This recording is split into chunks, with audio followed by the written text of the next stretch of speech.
Now we're going to dive a little deeper into nutrition by looking at our energy, vitamin, and mineral needs. If the diet is deficient, doesn't have enough energy supplying nutrients, structural molecules can be gradually consumed, and that can lead to death. So on other hand, our body eats itself, right? We've heard of this before. Excess intake of energy supplying nutrients may lead to obesity, overweight, which we see a lot of in America, and this also can be threatening to health. Calories are units of heat. It's the amount of heat needed to raise the temperature of 1 gram of water by 1 degree Celsius. It also indicates the amount of potential energy of a food. When we talk about a calorie in that way, we're actually talking about a kilocalorie, which is 1,000 little c calories. And so a big C calorie is what we are talking about when we refer to calories. On the right here is what we call a bomb calorimeter, which is used to measure the caloric content of food.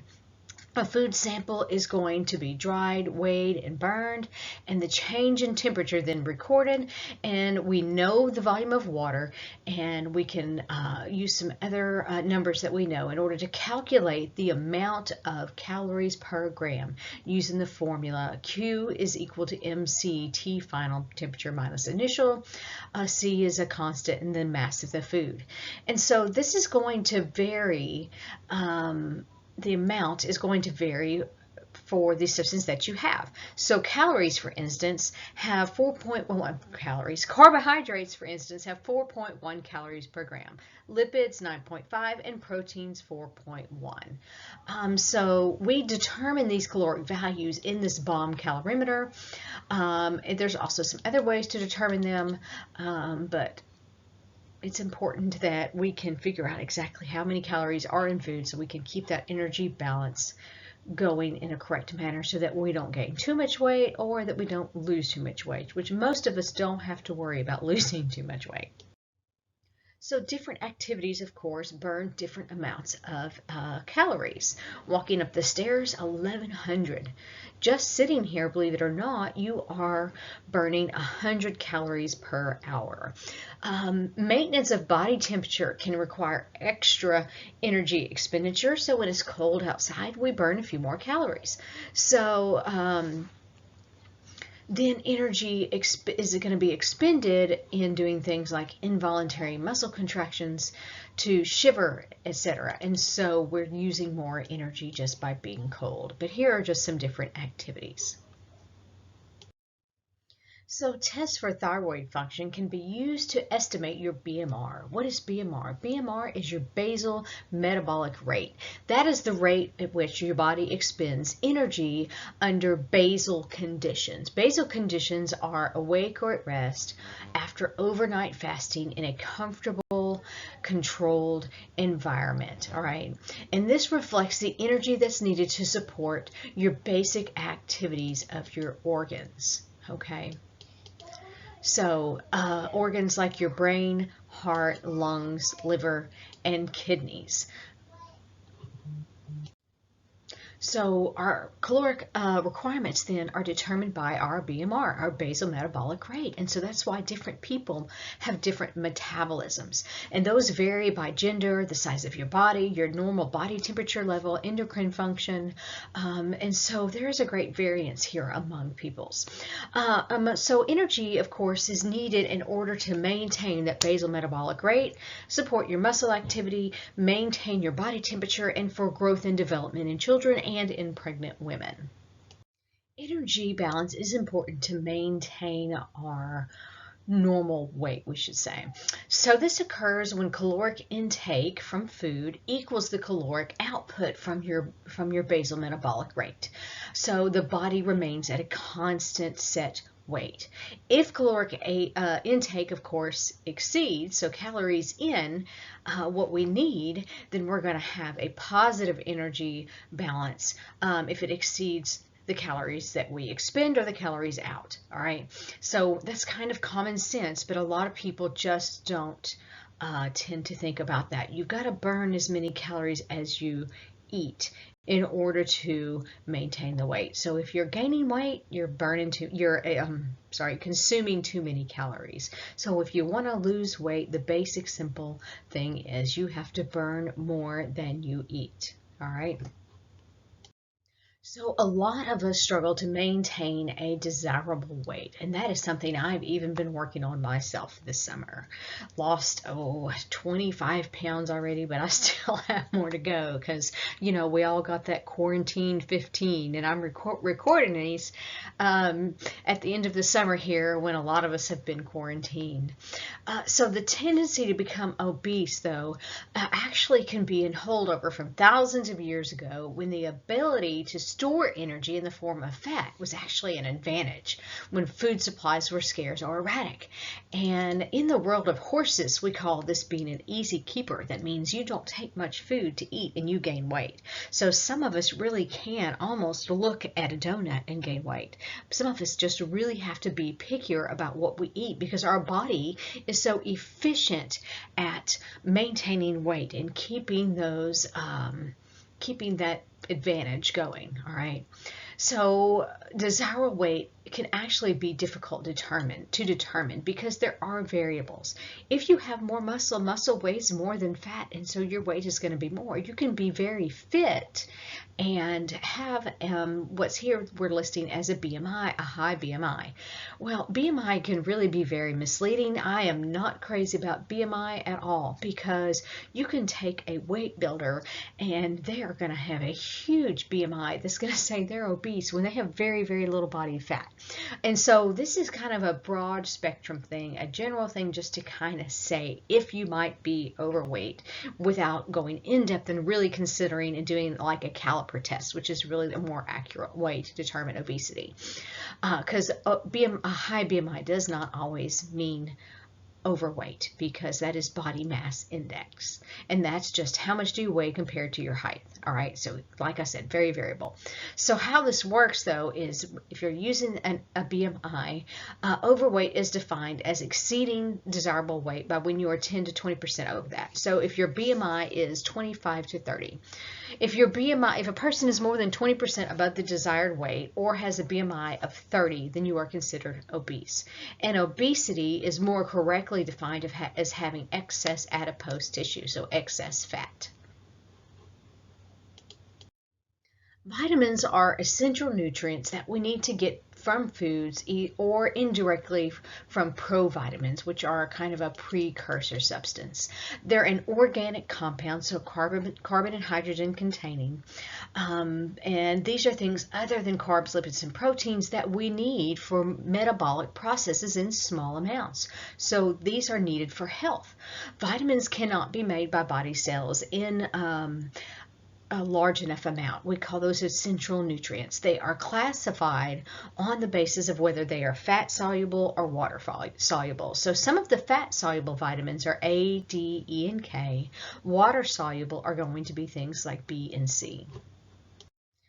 So we have to be really careful in thinking that we can just have all the vitamins we want, even though doesn't happen very often. It can be done by accident. So I want you to be sure and go and watch the video. You should have a link for it on the boy that ate too many gummy vites. And this is really kind of astounding what happened to this poor kid that ate too many. Some things we do excrete in the urine. Vitamin C you can't really overdose on, but there are things that we don't. So it's all about balance. Too much or too little is not good. Fat-soluble vitamins are those that readily dissolve in fats, and they are influenced by the same factors that influence our lipid absorption. For example, bile salts in the intestine promote absorption of the fat-soluble vitamins. That means excess intake can cause an overdose. These also resist the effects of heat, so cooking doesn't take away their value. Vitamin deficiencies can cause various issues like, for example, vitamin deficiency of vitamin A can cause night blindness, epithelial tissue degeneration, and a lowered immune response in your immune system. Too much vitamin A can cause skin peeling, hair loss, nausea, and even headaches. Deficiency of vitamin D can cause osteomalacia, which is the precursor to osteoporosis. Bones decalcify and become weak due to issues with calcium and phosphorus metabolism, basically. 5 minutes of sun exposure 2 to 3 times a week can help skeletal health by increasing the amount of vitamin D absorbed, because UV light is what activates that absorption. This is really important for people that work in the healthcare industry, particularly in geriatrics. So the older you are, the more vitamin D that you need. So if you are in a nursing home type setting or a residential setting, getting those residents out and into the sun several times a week for just 5 minutes is very, very important to their health. Water-soluble vitamins include the B vitamins and vitamin C. Cooking and food processing actually can destroy some of these. So this is why steaming vegetables as opposed to boiling them is preferred. B vitamins help oxidize, which removes electrons from carbs, lipids, and proteins. The B vitamins are essential for normal cellular metabolism, which is involved in the oxidation of carbohydrates, lipids, and proteins because they are in the same foods. B complex vitamins are usually found in the same foods, like thiamine or vitamin B1, riboflavin, which is B2, niacin or vitamin B3, pantothenic acid, which is vitamin B5, vitamin B6 is a group of different compounds. We also have biotin, folacin. Vitamin C is ascorbic acid, which is needed for collagen production. So the list can just go on and on and on. These are needed for normal cellular metabolism, particularly the B vitamins and the B complex vitamins. Minerals, these are inorganic elements that we need for metabolism. These are really important in metabolic reactions. They often act as coenzymes. Dietary minerals are inorganic. They're essential to our metabolism. They're usually extracted from the soil by plants. So we get them from plants who then get them from the soil. Minerals comprise about 4% of our body weight and are found predominantly in our bones and teeth. Things like calcium and phosphorus are abundant there. They're often part of organic molecules. For example, phosphorus is in phospholipids. Iron is found in hemoglobin.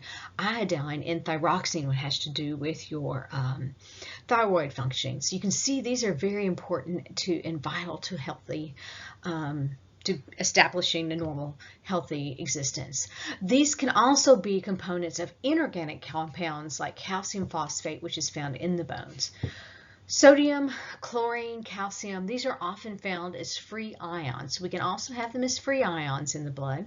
They're often important for things like osmotic pressure, so body fluid maintenance, pH maintenance, nerve impulse conduction, and muscle fiber conduction. And so homeostatic mechanisms are what regulate the concentrations of those in the body fluids, like do we need to lay down calcium or phosphorus in the blood, or do we need to pull calcium in the bones, or do we need to pull them out from the bones and put them back into the blood? So we have mechanisms to regulate these. If you have too much of a mineral, you can have mineral toxicity. It can be due to overexposure from pollutants in industry, household chemicals, and sometimes even drugs. Macro minerals are about 5% of body weight. Calcium is mostly found in bones and teeth, but it can be distributed throughout the body. This is needed for neurotransmitter release. Think back to the first unit. Muscle fiber contraction, cardiac action potential, enzyme activation, and even blood coagulation. So although it is very small and counts for a very small portion, it is very, very important. One of the biggest sources here for some of these minerals are going to be things like milk products, leafy greens, spinach, and kale, for example. Phosphorus is mostly in the bones and teeth, but again, found all over. It's important for metabolic reactions, components of nucleic acids and proteins, vitamins, and enzymes. It's also a very important component of the phospholipid bilayer in cell membranes and ATP. Sources for phosphorus are going to be meats, cheeses, nuts, milk, those types of things. Potassium. This is found mostly inside cells. This helps maintain intracellular osmotic pressure. It helps maintain pH. This is a very important cofactor for enzymes in carbohydrate metabolism, and it's also vital for membrane potential and nerve impulse conduction. We can get this from eating things like avocados, meat, peanut butter, potatoes, bananas.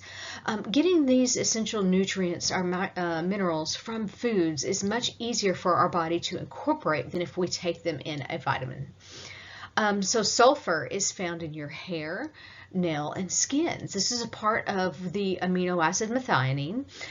So it's a component also of cartilage, tendons, and bones, and we get these from milk, eggs, meat, and some legumes. Sodium is widely distributed throughout the body inside of cells. It's a very large important factor for extracellular fluid, and it's often bound to inorganic salts that are found in bone. It helps to regulate solute concentration and therefore water movement between cells, which is extremely important for nerve impulse conduction, and usually is not needed to seek out sodium because we get a lot of it these days. You can also find it in things like ham or cheese. Chlorine is found throughout the body in high concentrations in the cerebral spinal fluid and in gastric juice. It helps to regulate pH and electrolyte balance. It's essential for hydrochloric acid in gastric juice and for carbon dioxide transport. We get this from table salt. We usually have no trouble getting enough. Magnesium is in all cells. It's abundant in bones. It's usually with phosphate and carbonates.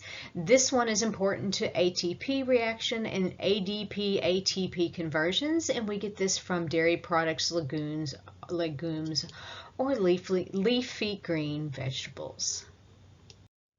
Trace elements are microminerals that are needed in very tiny amounts, but they're essential. They're very important. For instance, iron is part of hemoglobin molecule.